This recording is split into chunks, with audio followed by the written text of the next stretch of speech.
Yo, what's up? Behind me here I have the Tesla Model 3 Standard Range Plus, and it's owned by Marcus Bil. So he was so nice to lend me the car, just like with the long range and the performance with heat pump. So this one also has the heat pump. You guys saw an early episode where I picked it up, and I just kind of been standing here because I was so busy testing the ID4. But today I will install ScanMyTesla. I will show you how we do it. I think last time I did it, I didn't really show you how you have to pop open that thing and install it. And then we will see the values, the battery status and everything. So many people, they ask me, hey, is this made in China? Is this made in China? Is this LFE?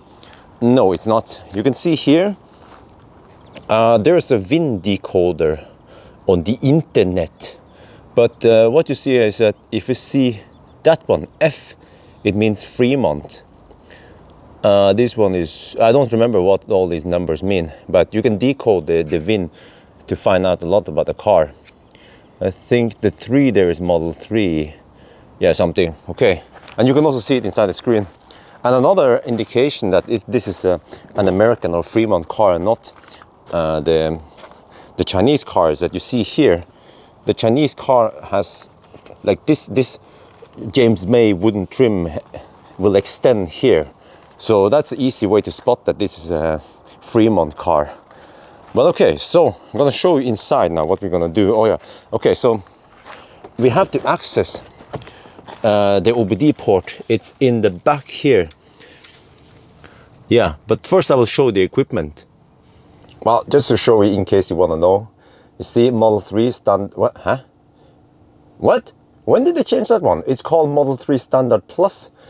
Oh man, I've been saying SR Plus. People have been saying SR Plus. It's SP or S Plus. Okay, whatever. We're just gonna call it SR Plus because otherwise we confuse people. We see it's only drawn 107 kilometers. Most of it, almost half of it was from Drammen and here. So almost not driven. And then you can see the software version here. It should have the newest one. And also, I noticed when I played music here that, wait, can I play? Do we have some, okay, let's see, Spotify. Man, it is so nice to be in Tesla.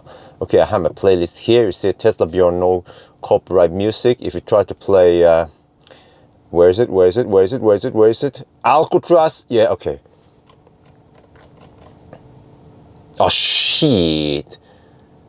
What? Oh, okay, my point is that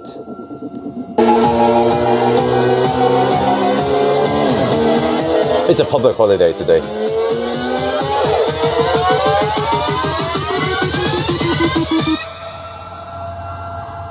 Alcatraz. Okay, public holiday, let's not play that music too loud. But I noticed when I play the music here that, wait a minute, I checked some music with deep bass. It was, I don't remember, but anyway, it has the same stereo system as MC Hammer. Very nice sound system, speakers and amplifiers together, coupled together, just like the premium cars, just like the top spec Model 3. It has the same fast and snappy infotainment hardware. Where is it? Hardware 3? Let me check here. You can see it. No, wait. Where was that again? Here. Oh yeah, you want to see this shit. Let me just zoom in so you can see it closer.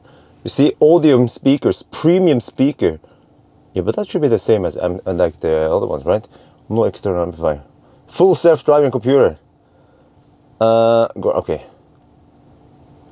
Wait, this means hardware 3. This means hardware 3. It has exact same autopilot hardware, all the cameras, just like the more expensive ones. And not only that, you see here, we have two USB-C, I mean, we have two wireless charge pads, just like the premium ones. Here we have USB-C, 2 of them. We have USB-C in the back, the same.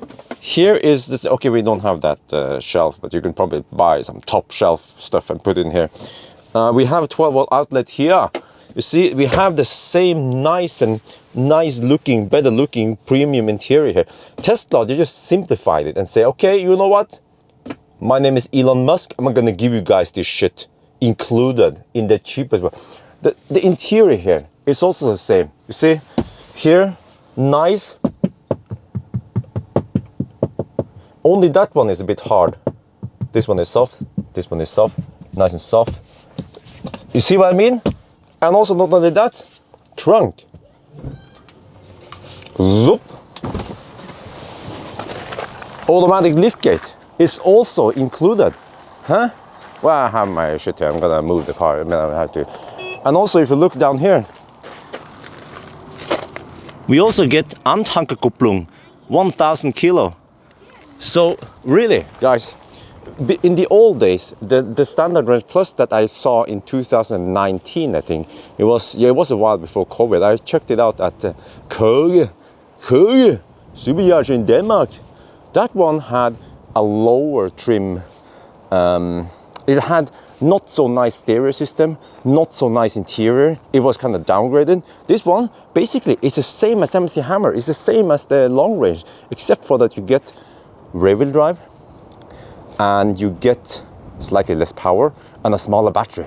That's the only difference that I've seen. It has the heat pump also, so it should be super efficient. But anyway, let me show you now the stuff I want to show you. Oh, I also forgot to show you. It also has double glazed windows. Huh? And I also noticed that when I was driving, it also has the new, really nice, good spread, powerful, new last generation headlights. So really, guys, this is a freaking bargain. You get such a nice car with just slightly less range. So we're gonna find out how efficient it is and how much worse the range is in reality. But okay, enough about that. So you see here, this is the phone I use with ScanMyTesla. I'm gonna show you that soon. I have some tools here for popping up stuff. Yeah, also I recommend that if you get the Model 3, you should get USB-C, USB-C cable, because then you can charge really fast. I mean, you can use your existing USB-A, USB-C cables, and then you need an adapter. I've been using that for a while, but then I figured out that this one, it's called Exibel. I bought it from what is it? Klaus Olsson. Yes, I bought it from Klaus Olsson because usually I buy stuff from eBay from China, but nowadays, for obvious reasons, stuff from China arrives really late. Okay, here, this is the one you want. So, this is an adapter. So, most cars I test, actually, like Leaf, like ID4, whatever, they have the regular OBD port, but not in a Tesla. So we need this adapter. You will find link to where to buy this adapter from. I mean, yeah, it's from a guy in Deutschland, I think. I'm not sure if, yeah, but just look in the description. You can get this adapter. This one works for Model 3 and Model Y, and then there's a slightly different version for Model S and X.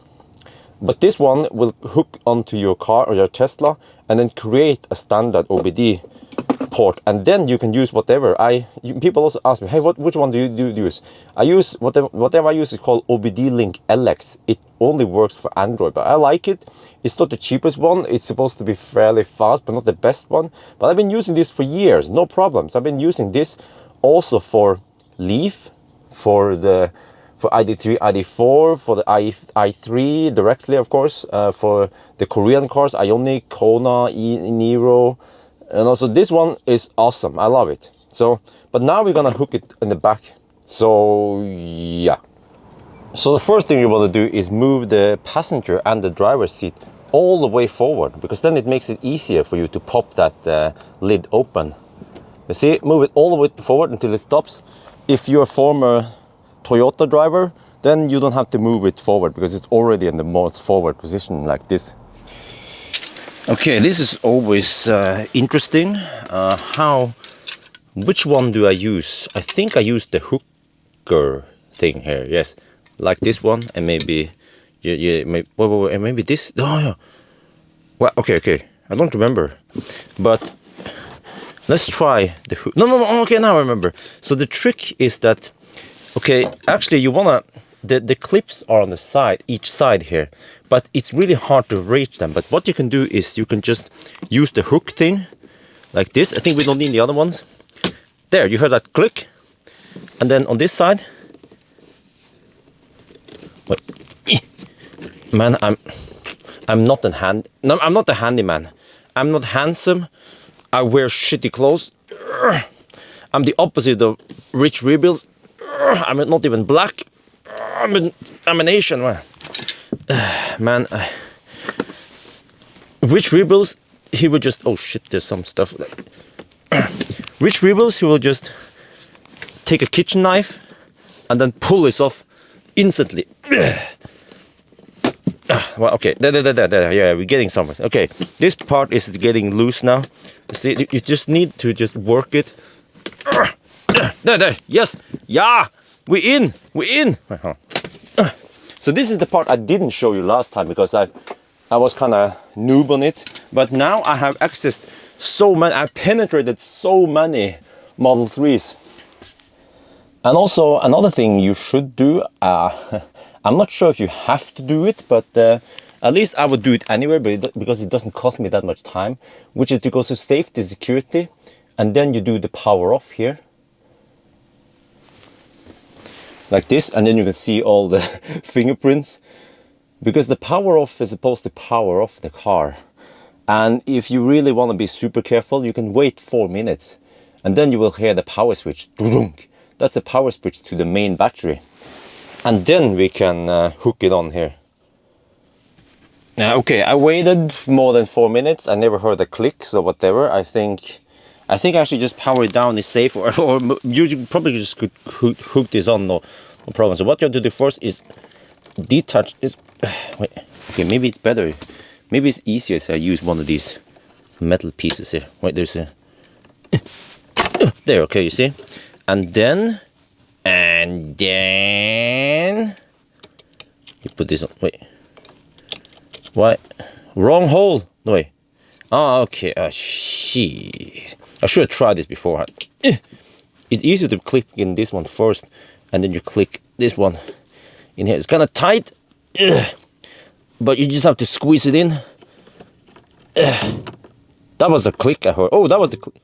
Oh, okay. Well, maybe I was being impatient, but at least now we are hooked in, so now it should be no problem. I haven't ever heard of anyone who disconnected this while the car is running. I think it's not supposed to do anything. I mean, it's not supposed to be dangerous. And then what you do then is you take this one and you hook it in here, and now you see stuff start blinking. And well, this way, power, beep, Bluetooth is active. So now we can go in the front and check it out. And this one also has this when you want to pair it, but I don't use. I mean, we have paired it against the phone. And also when it comes to warranty, I've been kind of afraid of doing this for the longest time, because I thought that Tesla would be like, you'll be hooking up some stuff here, unauthorized access to the mothership. But it turns out that it's no problem. But they see this stuff, they don't care really. I've still gotten stuff repaired on warranty, because you're just reading information here. You're not writing anything to the canvas. And then if you want, the way I prefer it is just I pop this in again. Wait, always, this is the wrong way. This one, of course, you noob. Okay, and then you can just, you see, because I actually want to have it exposed. Some people, if they have a smaller OBD, they could try to tuck it in the hole here or something. But I prefer having it something like, can we just squeeze it in again? There. I'm gonna hurt myself now. Come on. Just, you could just have to feel it, that the clip goes in. Okay, whatever. You know what? I just have this temporarily, so one clip is there. I mean, yeah, for you would just want to push it in, but I want to have this exposed, because from time to time, my stuff just hangs, and then I just have to disconnect and connect it, and then it tends to work for me. But I don't know about other people. I know people that just have it in permanently in here, and they never have to touch it.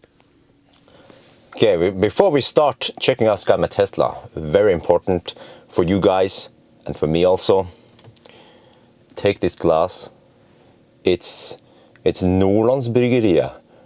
No, I think Nyland doesn't exist anymore. But for you guys, okay, it doesn't have to be Nyland. This is rare. It's a unique item. Yeah. Good stuff. And then you take whatever favorite drink. Let's say Pepsi Max. Yeah, I know this is bad shit for you, but I have my cheat weekend also this weekend. Every weekend for me is cheat weekend. And then you just want to hear this sound. Oh man, that sound. Oh, and then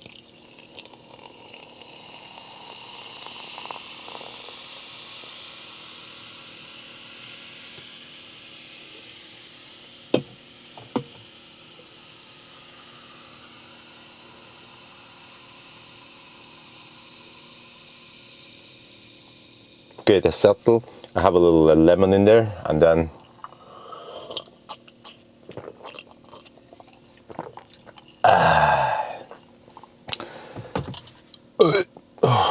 sorry, if you're kids watching, don't do like Tesla Bjørn.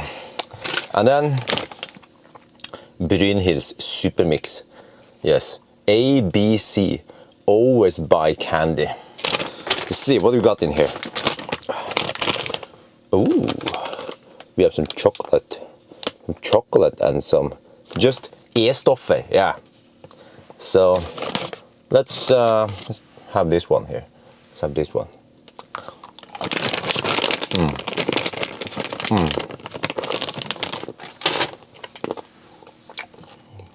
All right, Bjørn, stop digging around. ScanMyTesla. Now, yes, you see, let me see. So now we have, I can show you here, state of charge is 76%. This is battery voltage of the main battery. We have 1 kilowatt. HVAC is off. I don't know why the heck is running 1 kilowatt. Oh no, sorry, my bad. Current. Yeah, we're pulling 350 watt. That makes sense because we have just the screen active and a little bit of electronics, I guess. We have to punch up. This is our power in kilowatt. It's the rear power. Once you start driving, this one will bump up. Max discharge power, only. I think this is bugged. It can't be just 182 kilo. Well, actually, maybe it's correct. I'm not sure if this value is bugged or not. Oh shit, I entered that one. It could be 30% higher. And then in horsepower, we have about 300 horsepower. I think that makes sense. But the battery is not that cold. You see, the battery is at 15 degrees Celsius, so you should have pretty good power. This is the torque for the rear. We only have rear wheel drive, so just rear torque, rear whatever. You know, in MC Hammer, you see the front and the rear. Reading power 32 kilowatt. That sounds plausible. Yeah. Stator temperature. I think I've been heating up the battery. But not now, yeah. So it's like cool down again.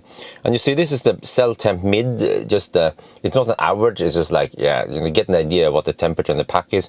This is inlet. So if the inlet is higher than the mid, it means that it tries to heat up the battery. And then if the inlet is lower, then it's trying to cool down the battery. And the powertrain inlet is like, it's the coolant that goes into the powertrain. So well, I'm not sure what the heck it's doing now, but it could seem like it's trying to cool down the stator. If this one is lower than that one, then it's pulling heat from the stator. Normally it rarely heats up the stator. Well, I mean the motor basically is just generating leftover heat that the car uses for heating of the cabin or heating with the battery. And also one misconception I have is that I thought for the longest time that the old Teslas like Millennium Falcon had heat scavenging and could heat up the cabin with the heat from the motor, but that turned out to be wrong. All the cars that is pre-heat pump, pre-octovalve, can only heat up the battery with the leftover heat from the motors. So anyway, here we have outside temperature, yes, 6.5 degrees. Battery full, yeah, these two are the pumps for the battery loop and the powertrain loop. And since this is with the octovalve, for example, MC Hammer has the 5-way valve. I don't really know what that means. It just means basically that the octovalve has several more modes than the previous one. For example, it can do some heat scavenging, get heat from the battery to heat up the cabin, or get heat from the motor and heat up the cabin. And it can also do some weird shit like once you park, it can then take the cabin heat and put it and heat up the battery. Something, I don't know, something like that. I don't understand. This one is just buggy because we haven't reset it. It just makes it checks, does a checkpoint. And when you do the trip, you can, okay, I'm not going to explain too much about it.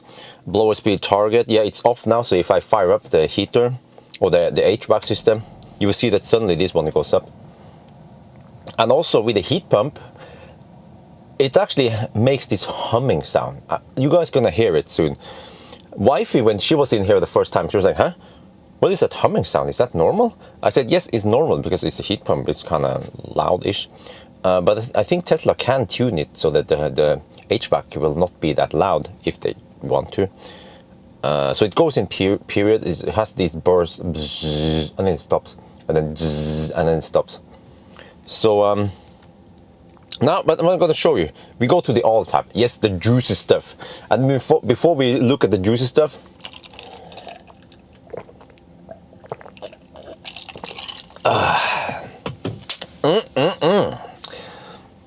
wow, what, really? 700 packets per second, okay. So I'm not going to tell you all of this stuff. The serious parallel stuff is something to do with those loops. If it, yeah, the loops are connected together or shut off an individual or something like that. I'm not going to explain too much, otherwise this video will be way too long. You see, yeah, this one is incorrect. It still refers to that 5-way valve. I think it's the developer in Norway, Amund. He hasn't adapted it for the octovalve yet. So that's why this it's like the position of the octovalve. Yeah. Radiator. Okay, let's the stuff you want to see is scroll down. Nothing to see. Steering angle. Look here. But you shouldn't turn the steering wheel when you're stationary. We're just showing you that all the values here are live. Yeah. Accelerate the pedal. Yeah. Okay, that's how accidents happen. You launch it, you're thinking you're not in gear. Okay, DC charge total. Oh, interesting.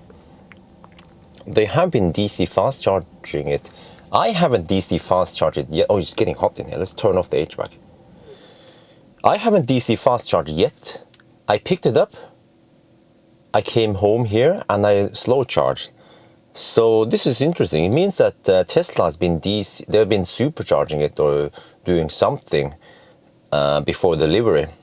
And you see that AC. Yeah, the 47. That's probably the one I charged. Okay. Region total. Yeah, this is probably my trip drive total. Yeah, I haven't driven that much. This is pretty cool. You know, we see a brand spanking new car. Yes. Okay. Nominal full pack. Oh, okay. So what does this mean? Nominal full pack here means that if you charge the car to 100% and then you drive it all the way to below zero, it will, in ScanMyTesla, it will usually show us -4% or something until the car shuts down.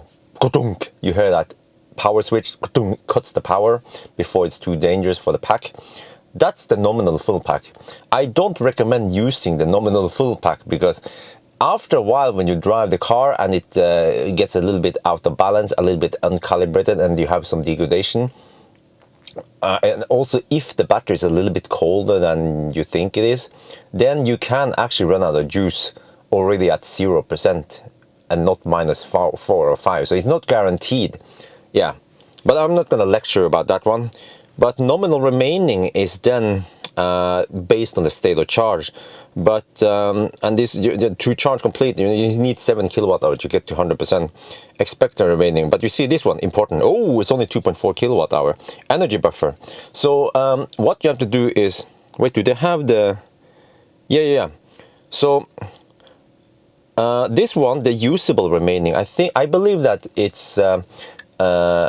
The developer ScanMyTesla, they calculated usable remaining, whereas the other one, the energy buffer and the nominal full pack, oh shit, is the one that we get from the car directly. Those are the variables from the car.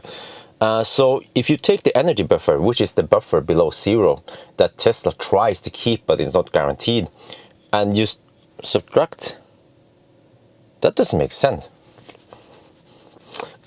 you're supposed to take nominal full pack minus energy buffer, and then you get 50.7 kilowatt hour. But then, no, not really. Yeah. Oh, this is usable remaining. Oh, I forgot. Yeah, usable. I haven't seen this in a while. Sorry, guys. But I thought there was another variable. There's so many variables here. Sorry. But okay, whatever. So you see, what I did is a 53. So it's supposed to be we're supposed to have 50.7 kilowatt hour nominal. Very important, nominal. Under ideal conditions, almost in the lab where it's 25 degrees Celsius, and you have perfect power draw. But in real world, you don't have that because you have uphills, you have acceleration.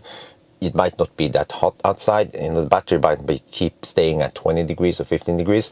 So what I'm saying, what I've experienced over and over and over again is that when you see the nominal value, you can usually subtract about 0.5 to 1 kilowatt hour. So that means that you should be able to get around 49.5 kilowatt hour from this pack.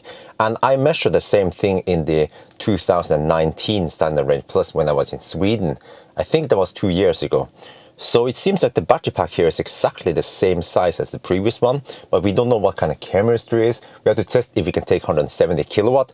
That will be another time, right? So let's see. State of charge, usable remaining, full pack. Yeah, this one also full pack when new is... This is also confusing. I'm going to try to explain to you guys. You guys will be like, oh no, my God, what the heck? I want my money back.